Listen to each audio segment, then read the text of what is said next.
better dash from my class of rebels, cause you know we came to blast when we smashed the metal.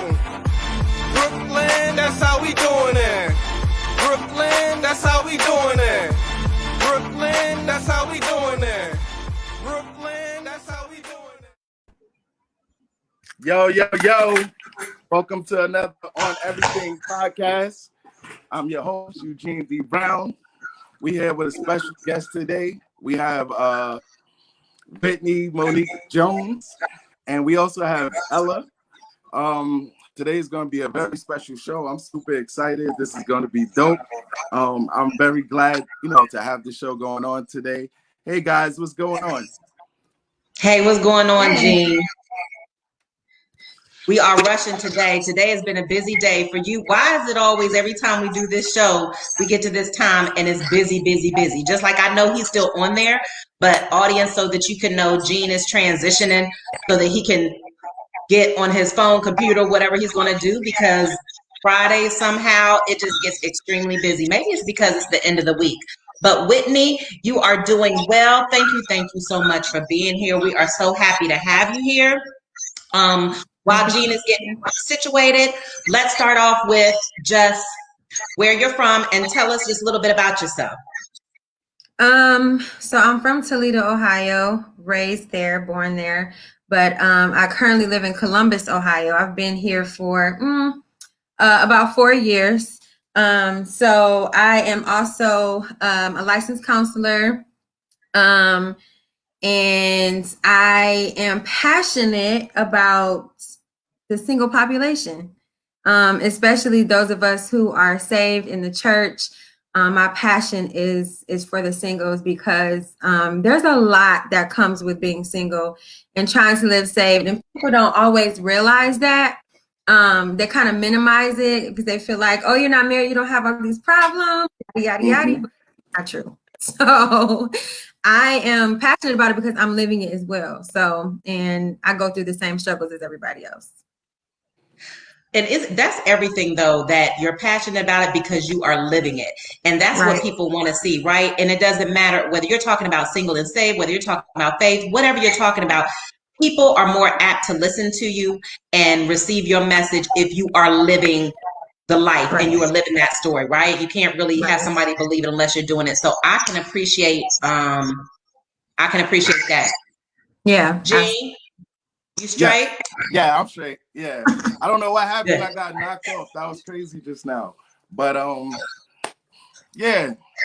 So what was y'all saying? I'm sorry. I missed what y'all was talking about. I'm sorry. So she just opened up with where she's from, and originally from Toledo, but currently in Columbus.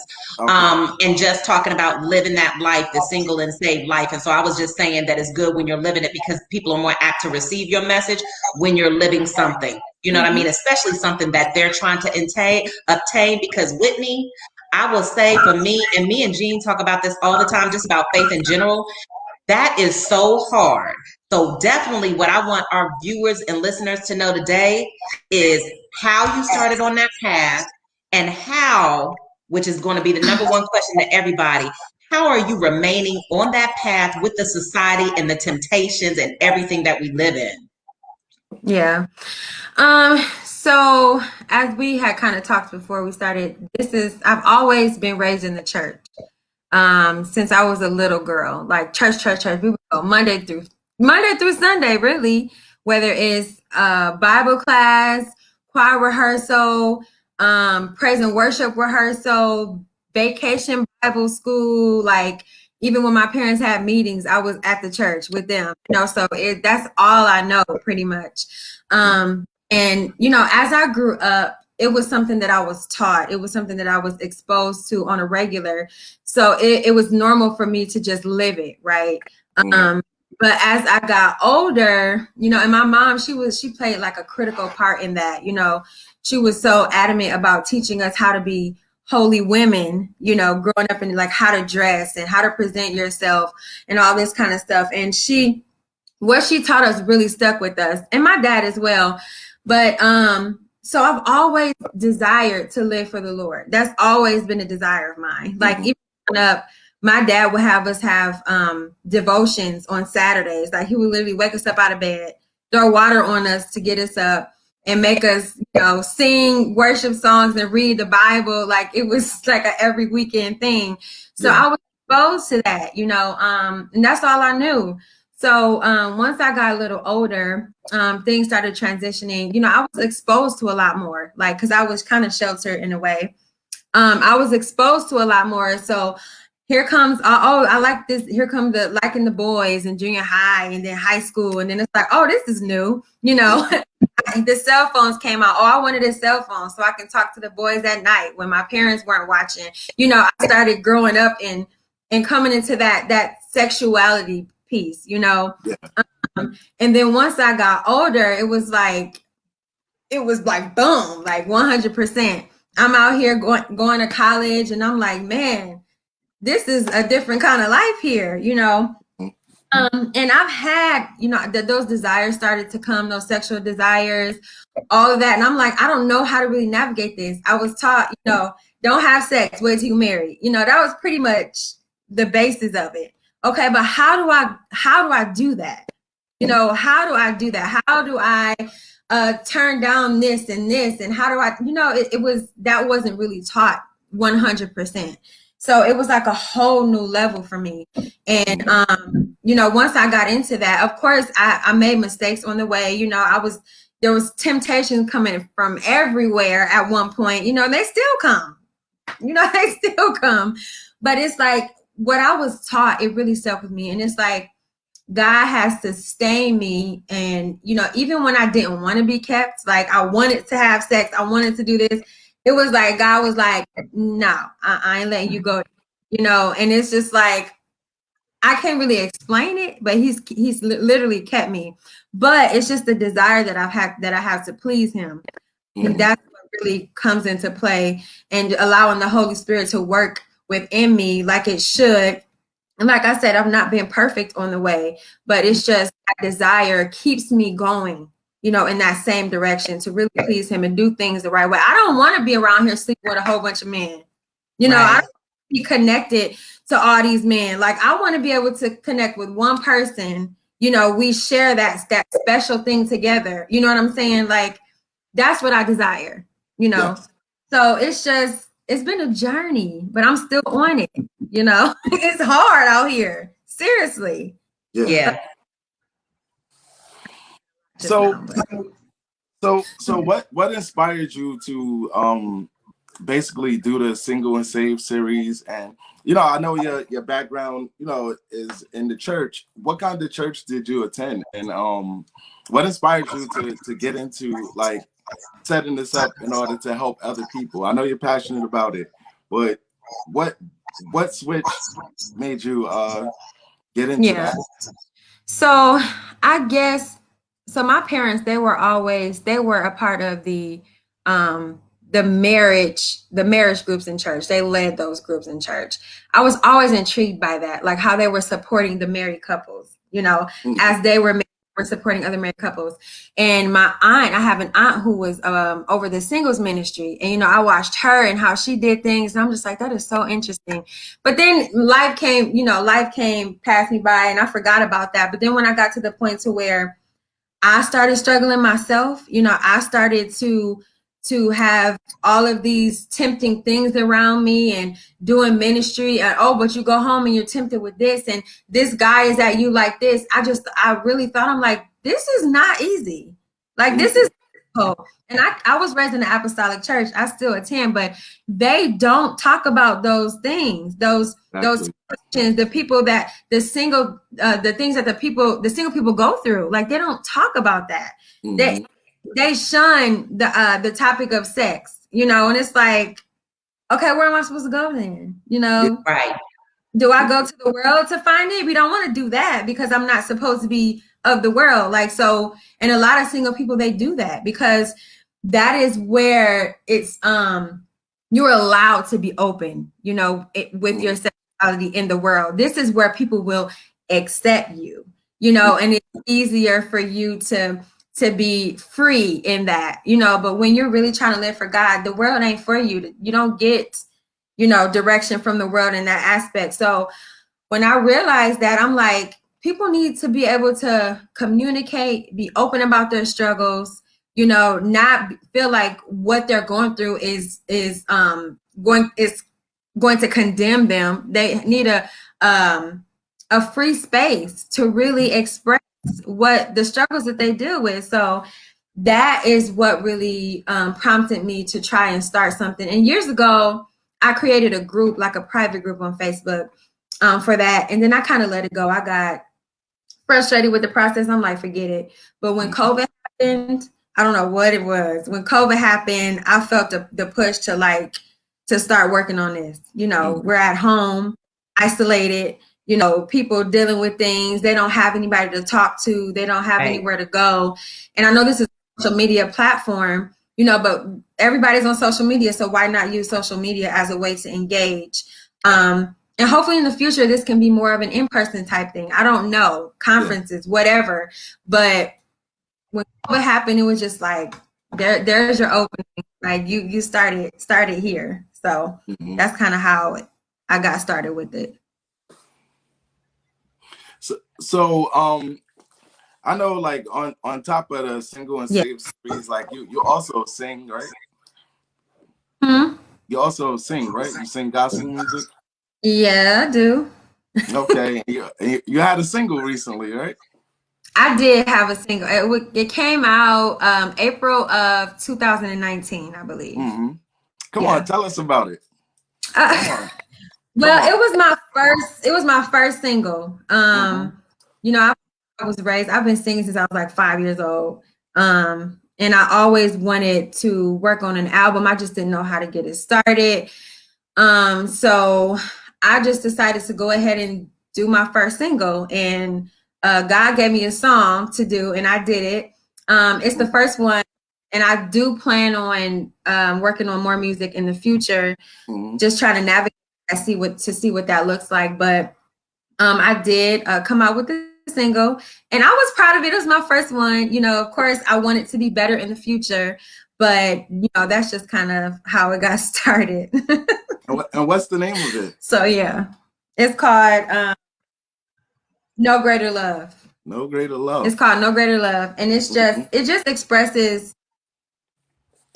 God's love for me, like, and it's kind of my personal testimony. Like, He's loved me through everything, you know. So that's kind of where the song came from. Oh, that's awesome.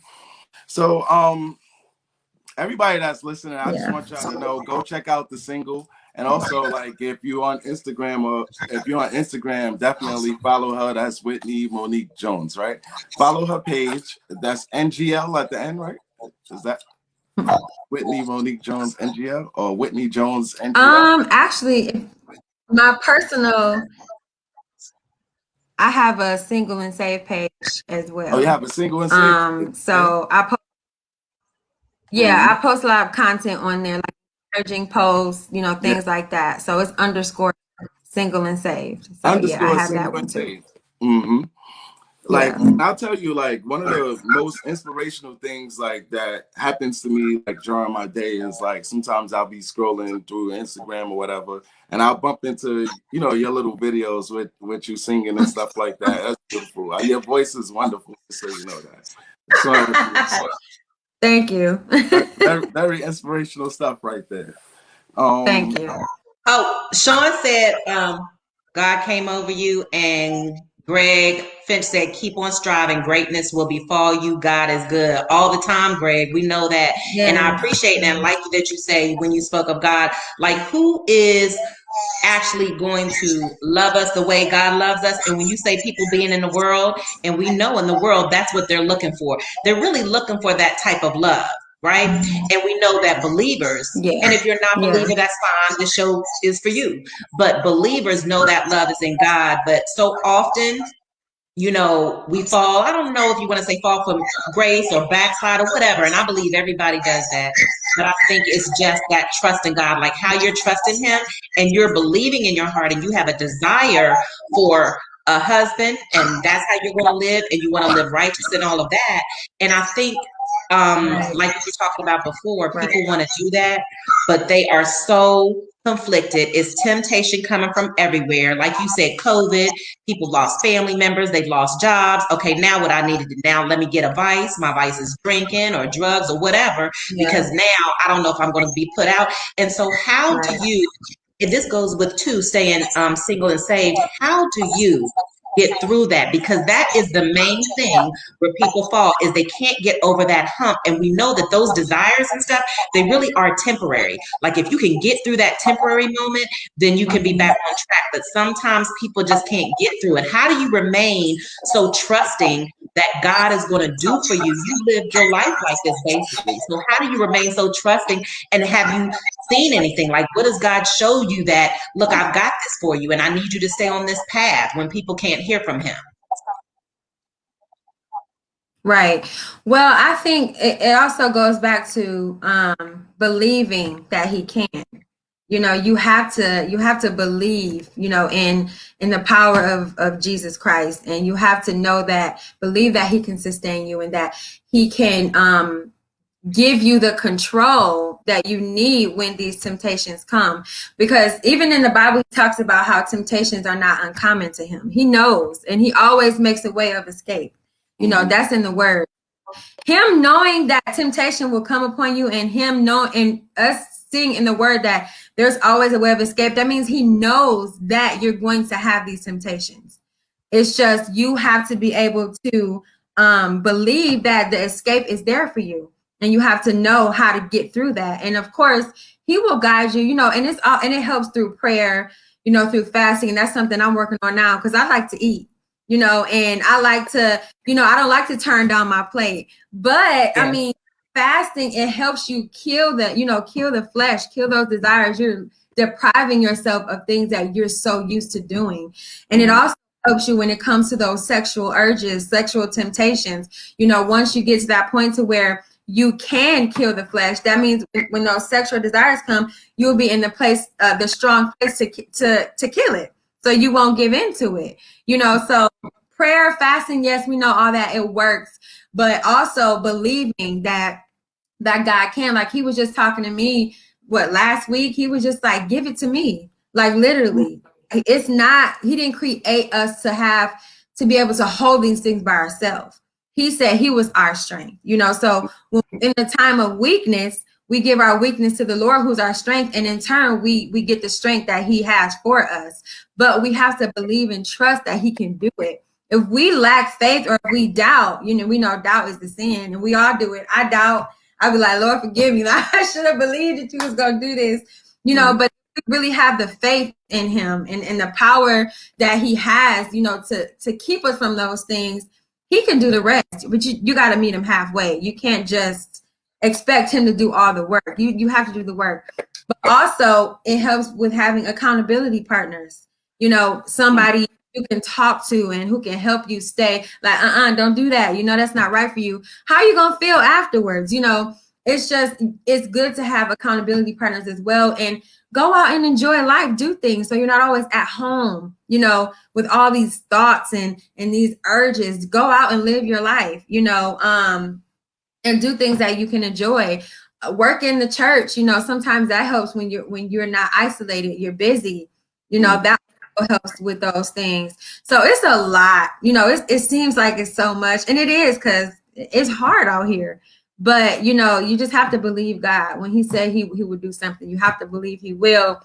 And just surround yourself with people who are not triggers for you, who can help you sustain and keep you on the right path. That's definitely a big part of it. And I see you you have LPC. Are you a licensed professional counselor too? Yes, I am. So the licensed professional counseling, the same thing we're talking about today, is that one of the reasons why you got into it, or it just meshed anyway with who you are and God's path? Why did you get into that? And what are your counseling, like, what is your focus, or what areas do you cover? So counseling, it was a different path for me with that. Because I've always, in the future, I want to be specifically a marriage and family counselor. Okay. But right now I'm a newly counselor. I just got my license in January. So I'm doing a plethora of of counseling therapies. It's kind of like a culmination of everything right now. I have every population, kids, adults, teenagers, and I'm just exposing myself to that population so that I can be used to counseling, different individuals. So, and it's anxiety, depression, all that kind of stuff, grief. I do it all right now, honestly. But my focus has always wanted to be marriage and family. So I've gone through a lot with my family. I lost my mom in 2012. I'm sorry to hear that. No, it's okay. Thank you. And also when I told you guys that my parents were married, they were over the marriage group at church, that always stuck with me, how they were supporting them like that, and that's always been a desire. So a lot happened in college that switched me from education to counseling. I feel like it was just God pushing me to where I needed to be.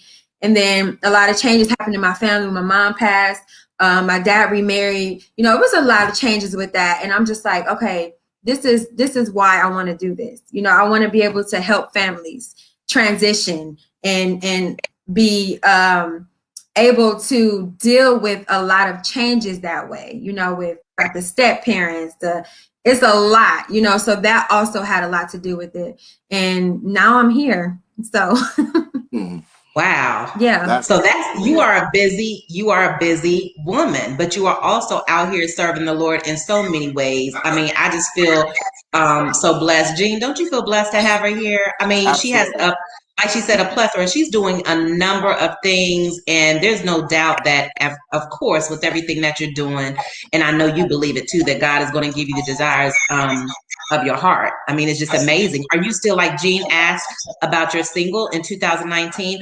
Are you considering adding that to your repertoire? Are you going to do some of that, or was that just like a hobby? Or I'm sorry, you broke out, so I didn't hear what question you were asking. did I? It's probably because I'm talking so low, or I feel like I'm talking low. Do you do the singing? Can you hear me? Jean, can you hear me? Yeah, I hear you. She's asking, do you do the singing? Yes, I can hear you. Yeah. Okay, you can hear me now, right? Yeah. Okay. Do you know you're singing? Because I know you said that was 2019. Are you going to still incorporate that, or? Yes. Yes. I write a lot.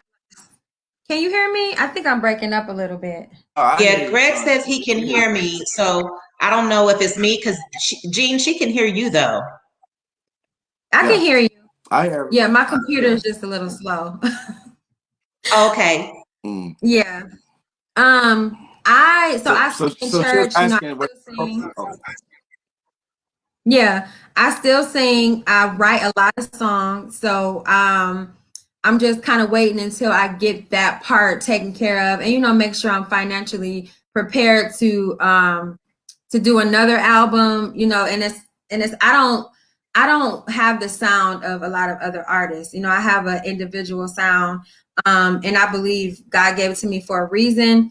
So I want to make sure that I'm doing it the right way. I want to make sure people are hearing the right kind of music that they need to hear.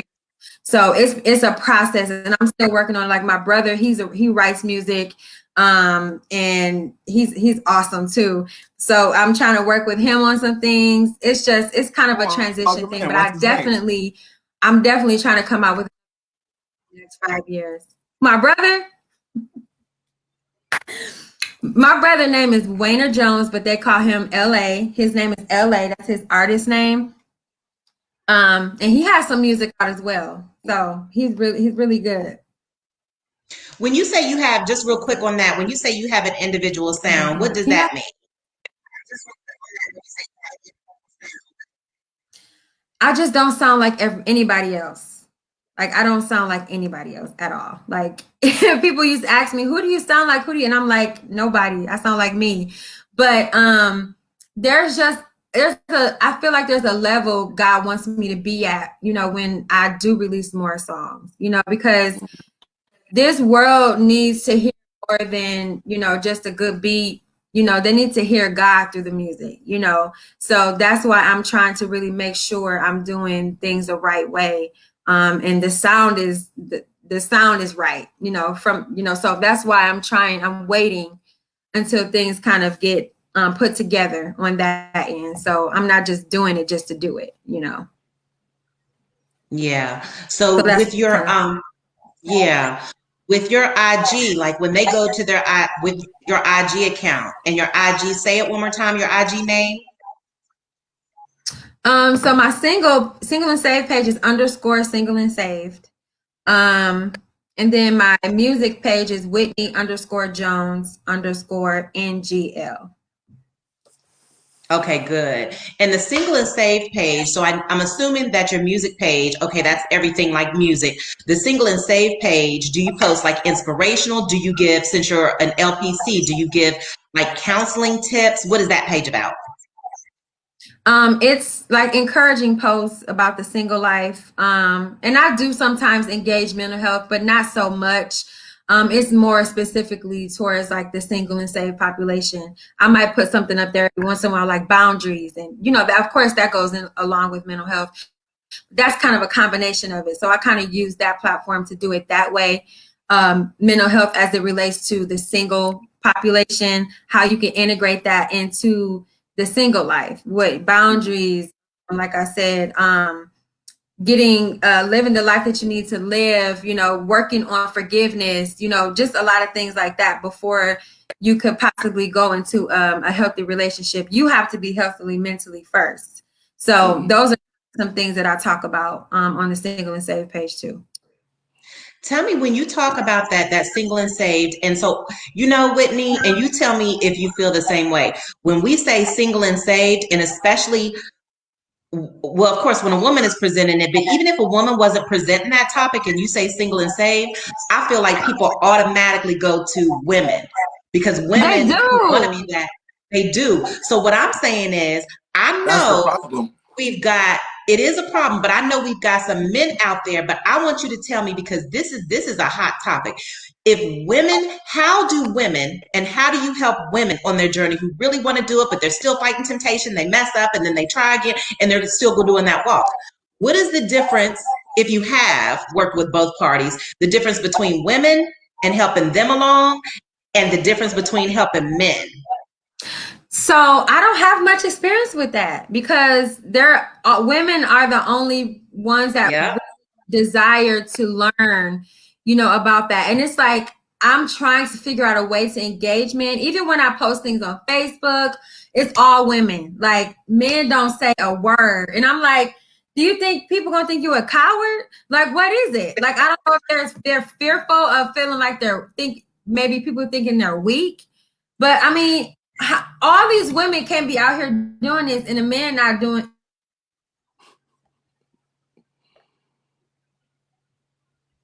Right. I think she froze for a little bit. But Jean, I'm going to let you pick it up because I know you are chomping at the bit. I know you want to say something. Yeah, I'm trying to wait for her to come back, but I know. I think it's just her computer. okay. So when we say that like women are more apt to do it as opposed to men doing it, I really don't think that's wholly true. Like what it is that men are not as vocal about it as women are. I So can see that. because like I've gone through you know phases in my life where like you know like abstinence you know was the only thing that I was trying to do. So for the most part it's like you know like you don't really want to tell nobody because it's not really cool to talk about it. You know what I For mean? Like men, for for men. men, from the male perspective, because you know, as a man, you know, growing up, like we're taught to hunt, we taught to go out there and seek that. So like, and you know, more so, women are taught to be found. You know what I mean? Like to you know, like become the prey for what men are, you know, are seeking. So I think that most of the time when it comes to men in terms of like just like abstinence and you know just things of that nature, like it's not that you're going to be called a punk or you're going to be called weak, but it's more so, just a thing that you don't promote or talk about. And, in men's circles, it's more popular to talk about your conquest as opposed to talking about the time you almost did it or the time you didn't do it. You know what I mean? Like, But this is what I'm saying, Gene. This is where I have a problem with the men. Because, and I appreciate everybody, please keep commenting. And once again, like we had this show before, I need the men to step up. Like when I be calling the men to step up, I don't really, So call yeah. in 646-309-0421, 646-309-0421. Okay, so Gene, I do agree with you. My problem is when the women are trying this, right? Because I do believe there are men that want the same thing. We all want the end goal, that one person you can be happy with, whatever, love your life spiritually, everything emotionally connected, just happy life, right? Okay, everybody's dream. But my problem is when you see, or when the men see and women doing this, or are surrounded or go to places where, maybe church or wherever, where the women are practicing this, if the women, even though you're not vocal, if the women don't see you all really doing that, then how the women are supposed to view it as, oh, well, men do it too, and this, that, and the third. I mean, I feel like sometimes women need to see the men doing things that the man expects the woman to do, as if we don't have any expectations for the same. Well, like I said, Hey, Whitney, thank you. Yeah, thank you Hey, for coming sorry, back. my internet went out.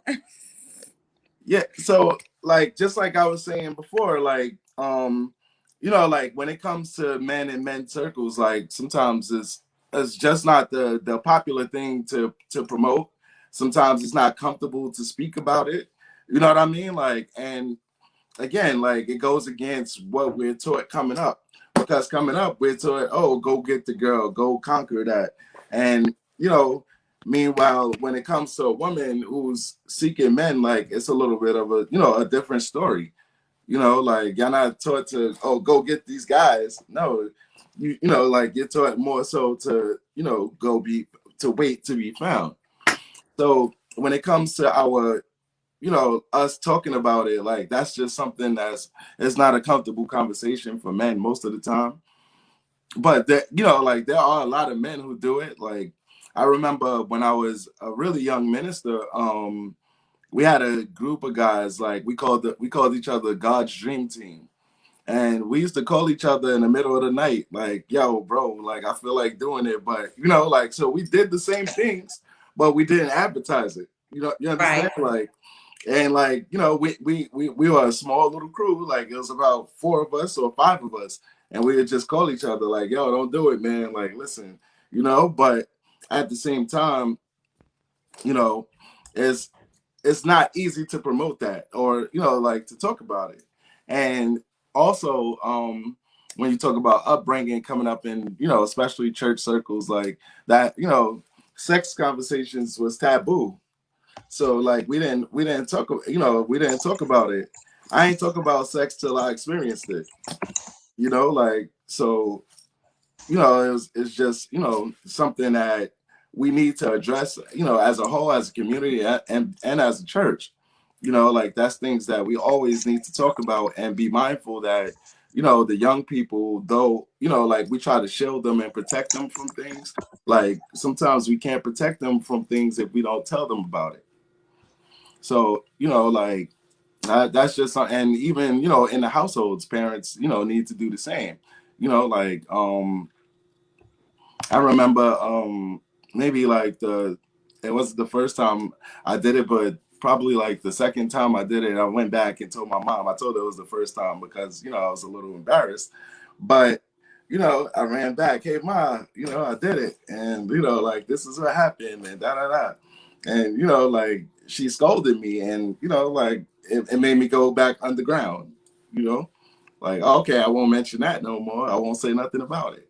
So, like sometimes like the male perspective of things like that is a little bit different. So, like it's a little trickier to like get men or engage men in those type of conversations to find out if they're doing it or if they're not doing it. it's just, you know, something that we don't feel comfortable just blurting out. Like, you know, hey, listen, I'm abstinent. You know, or hey, I'm not. Well, You you know, should. I mean, if I'm that's the not life you chasing the live, honeys, bro. Like that's if that's the life you live in, then what is the problem? That's what you should be saying. But I agree. I do agree with a lot with what you're saying with the male ego and how the male is supposed to be perceived in our society. Just to let the audience know, we're talking with Miss Whitney Jones. Jean, I think it's time to go for a break, so we'll go to a short break. We'll be right back. Miss Whitney Jones, Siegel and Save. you gonna come back with us, Looking to Whitney? podcast shows and do not know where to start? The Evening Rush Network can help you with that. Call us at 929-441-2417 or email us at theeveningrushnetwork@gmail.com for dates and prices. We got you for all your podcast needs. The Evening Rush Network. Tune in, subscribe, and share.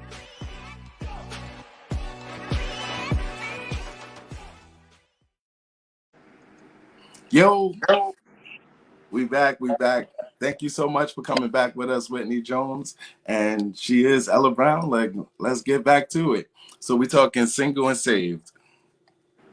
Yeah, so now because Whitney, I know, was having some technical difficulties, so we're so thankful you came back to join us. So Whitney, I know you were here for me and Jean and we were talking about, so what's your take on it? So I understand the male's role and how the males looked and, you know, how they have to be, you know, how they're perceived and things like that, and it can be uncomfortable. But my stance is, well, if you're living like this and you living for the Lord and you walking the walk, talking the talk, then even though it's uncomfortable, shouldn't you be out here telling people? Because Whitney, I know you've seen it. When we see women who try to do that and they're like, you know, I'm sick, whatever reason it's for, right? I'm sick of men, I'm this, that, and the third. I'm going to be saved. They tell everybody, the men, the women, the church, whatever. Yes, I'm starting this path. Even if tomorrow that path is done on Tuesday, then Wednesday, they're like, you know what? I messed up yesterday, but today's Wednesday. Today's a new day. I'm going out here and doing it. But you don't see the men saying anything. So the problem, I think, is, and I don't know how men can do it, because I hear what Jean's saying, but I think women need to see that. Because if they see that there are actually men out here who are doing the same thing and want the same things as you, I think that could help. Just like you mentioned, accountability partner. Mm-hmm.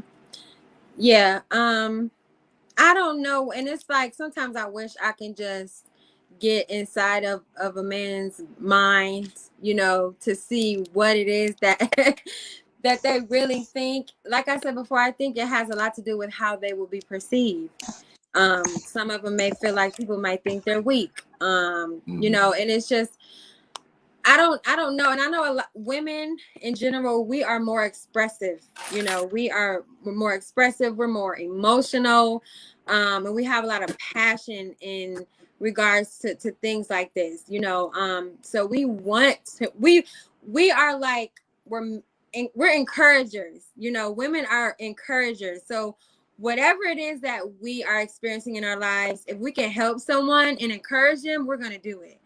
I don't know what it is for men. They might feel like, you know, I don't know. I wish I knew. I know. But I do feel like, I forgot we got Jean here. Like, see, this is how women do. We just start talking like the man. Listen, because I'm not going to sip through too much male bashing, okay? It's also like the fear of failure, right? Like that kind of looms over our heads as well. So sometimes, like, you don't want to broadcast yourself as something because the fear of failure. Like, you feel like, okay, like if I tell everybody that I'm doing this, yeah, and I mess up, all my credibility is gone. Yeah, I get that. But you know what? Also, it's not that you're telling people that you're not having sex. You know, I don't preach that. You know, I just, it's not that, oh, I'm not going around having sex. That's not like the main thing about this. The main thing is single and saved. You know, I'm single and I'm living every day to live saved. You know, I'm on this path. You know, so you don't have to just tell people exactly what you're doing. But you know, it's not even just the whole,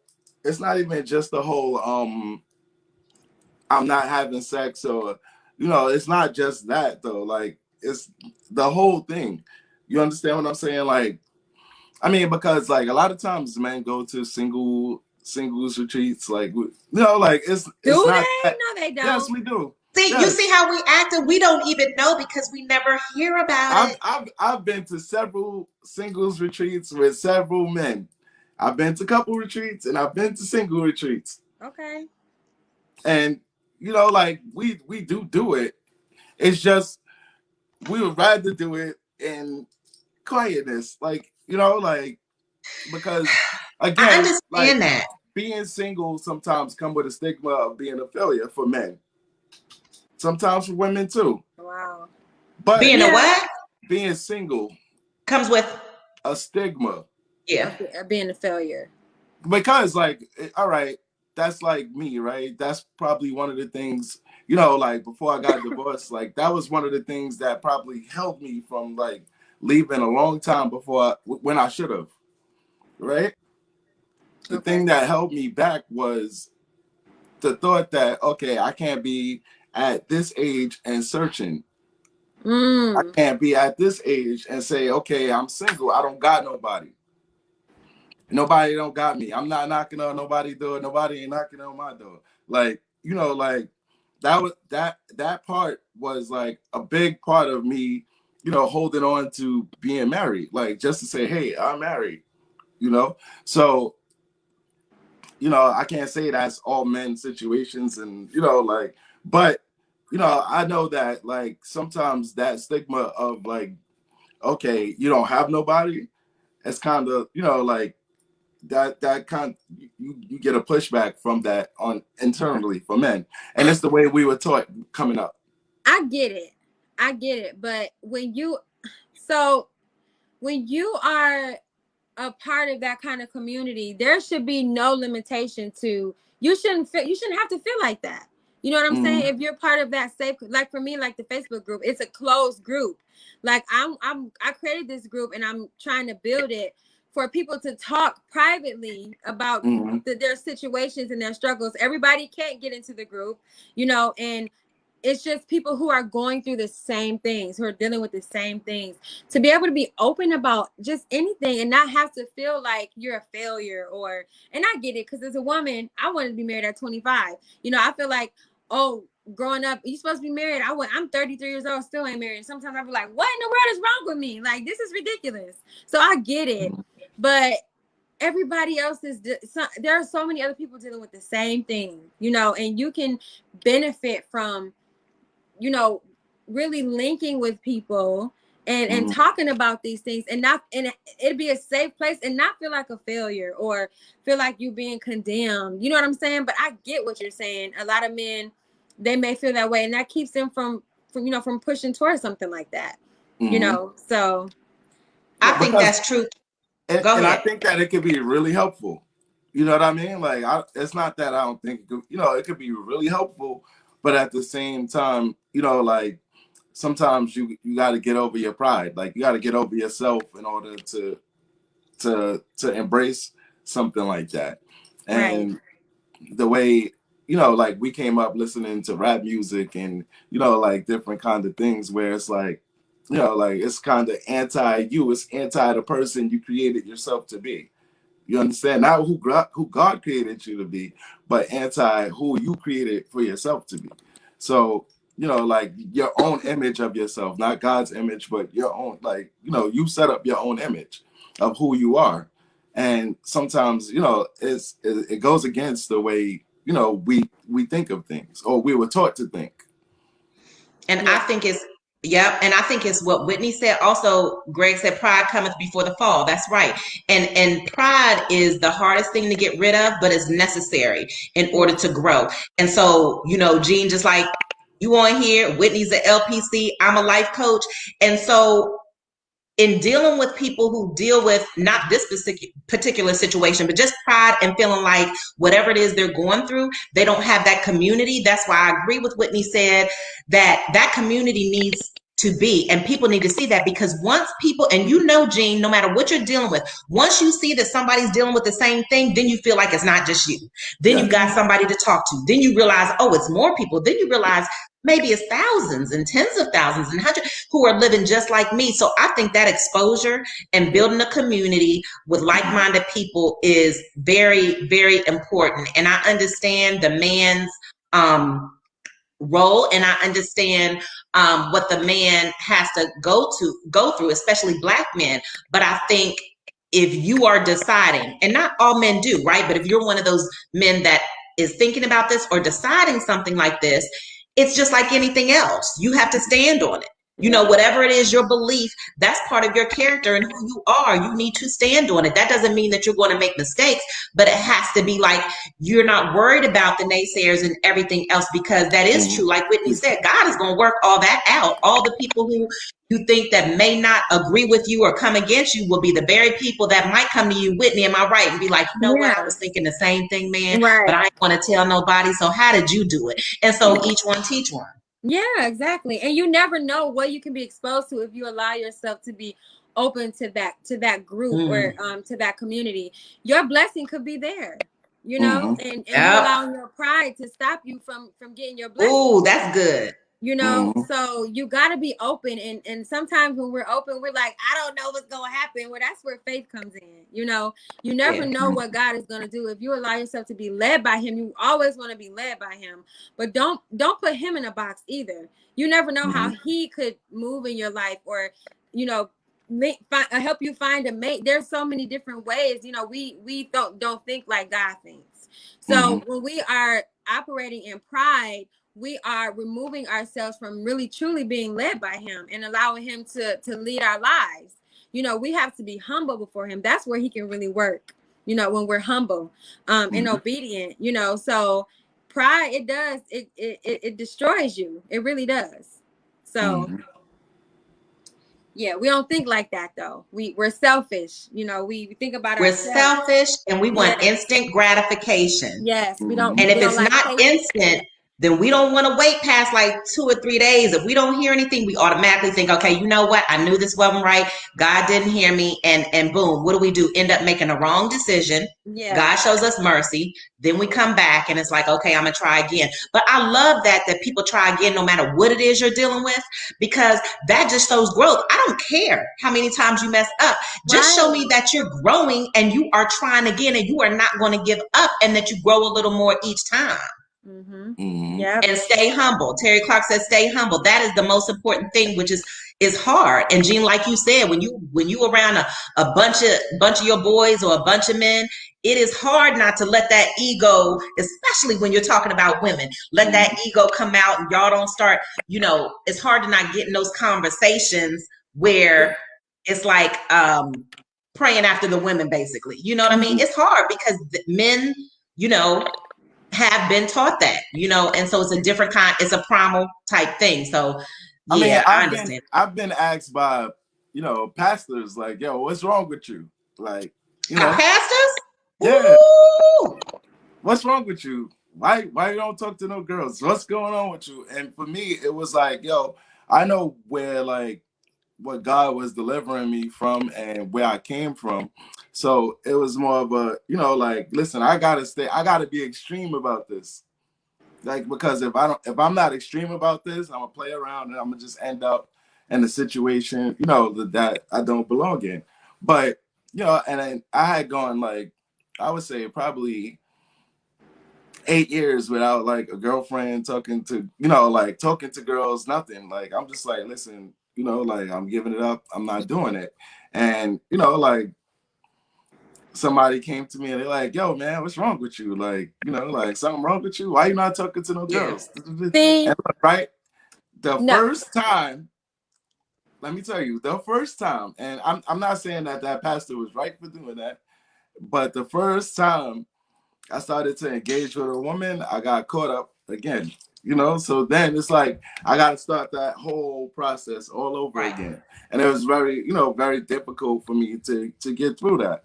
So, you know, like and like I said, it's just a male locker room type of thing. Like, it's not just a, you know, like, oh, we don't, it's not just a pride thing. It's, because other men will pull it out of you too. Like if, you know what I mean? If you're not careful.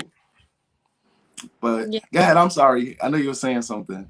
No, I was just saying, when you listen to people, that can really mess you up. And even like in the church, you try to have this certain identity and way of life because of what people in the church might say or what people in the church are doing.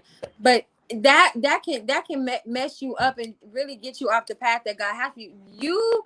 Your relationship with God is your relationship with God. When you do things the right way, you're doing it because you love him, he loves you, and you want to keep his it's about a relationship with God, not what other people are saying, not what other people are doing. If you allow yourself to do that, you mess yourself up, because you go every which and way, because everybody gonna say, everybody has something to say about the life that you're living.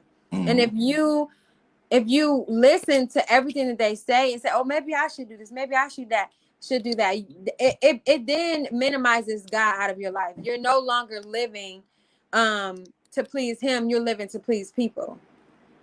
And that's the sad thing. And like we talk about, not only this, it's everything, and then I think, Whitney, and you can let me know what you think, but as a life coach, I think what I tell people, you have to look with that in yourself and be reflective of who you are. Yeah. And then you grow as a person because you are craving something. You are craving validation. So if you're craving validation, that means you don't feel validated for yourself. And you have to figure out where that comes from. And a lot of times it's childhood. It's environmental too, but it's something that happened way back when, or it could be, it's in our younger years, but it's also environmental. And that validation is very important for people. I do want to say a few things. Sean said, when you have a woman throwing all this temptation at you, it's hard to look the other way. Yes, Sean, it is hard, but like we saying, you just got to keep on trying. If that's what you want to do. And then Stacy said, I'm enjoying this real conversation. Greg said facts. Also, I got to take just real quick, Jean, I got to give a shout out to our sponsor, Sayings by Butter. And let me tell you, Sayings by Butter, please follow her on IG. I just ordered a couple things from Sayings by Butter. So let me just put that plug in there. But I think that validation, that's what it is, because even with your friends, think about it in high school, when we were in high school, what group did you want to be in? Did you want to be in the popular group? Did you want to be in the, which group did you want to be in? And why did you want to be there, right? Because you needed to be validated. And so it is a self-reflection thing. And we battle that all the way throughout our lives. It's a validation for something, even employment. You know what I mean? It does it, your coworkers, your boss. Yep, that's so true. Your career path, like all of that, like all of it. It goes back to identity. A lot of times we don't live how we want or make right decisions or whatever, because we don't even know who we are. We don't know who we are. We don't know where we're going. Right. So I think it has a lot to do with that as well.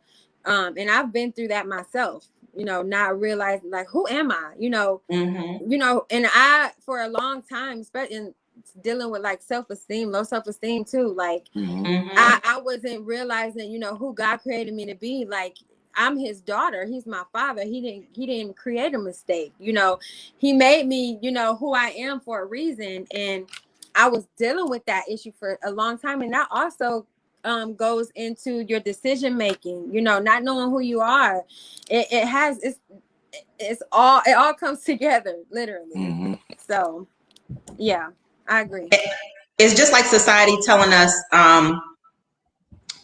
who they think you are. And like we said, whether it's sexual relationships, work, or whatever, and then we believe that. Yeah. And it makes you question, Whitney, because if you're not that person, or it's the same thing if somebody lied on you and you told the truth, right, but you will go through hellfire to try to make them understand that you told the truth, even though you know this and God knows this. But it is that validation, or I don't want nobody to think. And why are we so worried about what people think? And that stops us from doing so many things. Have you not seen so many dreams broken or put on hold because somebody said you can't do that? That's crazy. And it was just that one person that said it, or a few people, whatever had an impact on you. And so now you're feeling like, yeah, you know what? I don't know what I was thinking. I can't do that.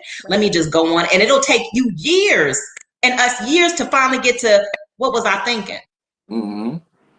Yeah, because people took you out of your dreams. They'll talk you out of your goals. They'll talk you out of anything. And the crazy part is whether you're doing the right thing or the wrong thing, people are going to talk about you. Yeah. So you might as well do the right thing. Yeah, I like that. Very true. But you know what? What about this, Gene? Even if you do the wrong thing, like you said, people going to talk about you. But if you do the wrong thing, my thing is get somebody or hopefully take something or self-reflect and just make yourself better, because I still feel like, I feel like whoever you are, right or wrong, be true to you. When you're true to you first, then you can work on, okay, you know what? I'm not doing this right, this, whatever, and I've got to get myself together. I think we're just not true to ourselves and so worried about pleasing everybody else. And then everybody that I know has done that at some point in their life, even though they don't say it. Right, Whitney? So Right. it seems like it's the masses that do this. People can act like they don't. Oh, no, I do my own thing. Ain't nobody going to tell me what to do. Stop it. There's been a time when somebody told you what to do, or somebody you cared about, where they made a comment and you went because you cared about them or you valued them or whatever it was, and you did it against, maybe what you would have chosen otherwise. Mm-hmm. So I just think that it's powerful, the world and the people and what they can do to skew you, and just like the dreams or the vision, and I just want people to know, of course, some people might go in on your vision and all that because the vision was for you, it wasn't for them. Mm-hmm. So just showing what you're going to do, they'll come around. And as we know, when people usually come around, they're like, oh, well, you're doing so good. Oh yeah, well, you were right, and I didn't realize that, and this, that, and the third. I think we just got to keep on pressing on, like Whitney's saying, with her single and saved. No matter what, she already knows she's doing the right thing. She already know God got her. Can't nobody give you what God's gonna give you. No one. That's so true. That's a fact. So true. So Whitney, I know, like you had mentioned when you were talking about the single and saved thing, you was talking about boundaries. What exactly are boundaries? Well, first you have to know your weak areas, your weak points. You have to know what causes you to fall. You have to be in tune with that. And once you figure out what causes you to fall, then, or make a mistake, whatever you want to call it, then you can come up with boundaries that will help you keep those boundaries, like rules for yourself. I mean, I guess you can say. So if you are a person who gets horny or aroused at midnight, you can't have nobody at your house at midnight. Late in the midnight. Right. So you got to be able to. Boundaries are ways to protect yourself, and you we also gotta have to boundaries. make sure that your boundaries are respected by the other person. If the other person doesn't respect your boundaries, they don't respect you.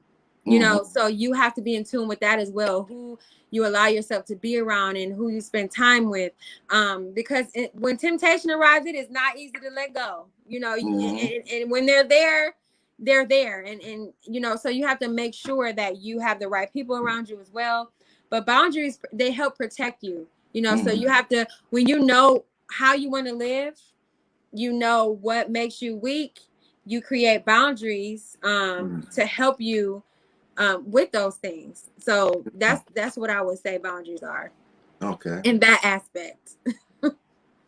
Yeah, so that's good. So in teaching, well, see, like that, and that's probably like one of the biggest things that I count as like a, like something that the church got to get better at is it's not just teaching scriptures, but like teaching the application of scriptures. Yes. Because like that's where we felt people had, like, just not informing them how to use the scriptures properly or how to apply that to their lives. And because you could be a scripture quoting sinner, Right. like, yeah, the devil knows scriptures. exactly. So you got to be really, really, really careful with that. And that's one of the things that, I think you're doing a great job with, is actually teaching the application on how to get yourself out of situations or how to stay out of situations. Yeah. And it's like I said, it's an ongoing battle. Like Mm-hmm. I live it too. Like that's why I'm not just. A lot of people don't want to listen to you because they're like, well, you don't go through the same thing I go through. Yeah. In this case, I do. Like I live it every single day. You Mm-hmm. know, so I know the path. Like I know the struggles. You know, and I'm not perfect either. So I'm checking myself every day as well. Like Whitney, what's going on? What's in your mind today? Like you got to be in tune with where you are. If you're not, you can make the easiest mistake. You Mm-hmm. know, so being in tune and being accepting, but you got to accept that you're single too. Some people, we don't Yes. like accepting that.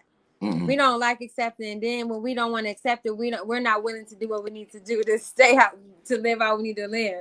So we ain't married yet. Okay, accept it. Yep, keep going. You know. Some people will kill not to be single, you know, like Yeah. it's really Yeah. crazy out here. Right. All right, but that's our show. It's a wrap. We want to thank you so much, Whitney, for coming on. Ella, we appreciate you.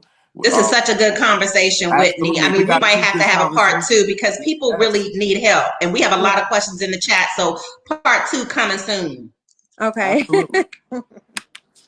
No All right. problem. Thank you so much. We appreciate you. And that's No a wrap for On problem. Everything podcast. Thank On you. everything. On Thank everything. you.